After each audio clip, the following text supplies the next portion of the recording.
অনেকেই মনে করেন একবার ছানি অপারেশন হওয়ার পর আবারও চোখে ছানি পড়তে পারে। এমনকি অনেক রোগী বলেন, ডাক্তার আমার তো আবার ছানি হয়েছে। কিন্তু বাস্তবতা আসলে একটু ভিন্ন। ছানি একবারই হয়।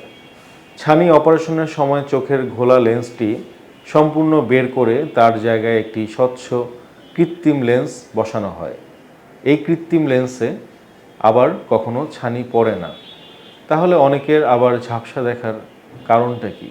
আপনাদের সাথে আজ আমি কথা বলছি চক্ষু বিশেষজ্ঞ এবং রেটিনা বিশেষজ্ঞ ডাক্তার মোহাম্মদ তানজিল আহমেদ। অনেক ক্ষেত্রে কৃত্রিম লেন্সের পেছনে থাকা একটি পাতলা পর্দা থাকে, যা ধীরে ধীরে আবারও পুনরায় ঘোলাটে হয়ে যেতে পারে। এটা সবার হবে তা না, কিন্তু অনেকেরই হতে পারে। চিকিৎসা বিজ্ঞানের ভাষায় এটিকে বলা হয় পোস্টেরিয়র ক্যাপসুলার অপাসিফিকেশন। অনেকেই একে ভুল করে আবার ছানি পড়েছে বলে মনে করতে পারেন। সুখবর হলো এটিতে নতুন করে ছানি অপারেশন করার কোনো প্রয়োজন হয় না।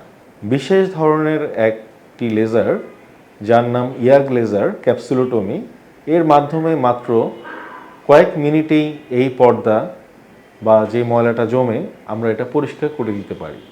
বেশিরভাগ ক্ষেত্রেই এরপর দৃষ্টিশক্তি আবার আগের মতো হয়ে যায়। তাই ছানি অপারেশনের পর যদি পুনরায় আবার ঝাপসা দেখেন, তাহলে নিজে নিজে ধারণা করবেন না যে আবার ছানি হয়েছে।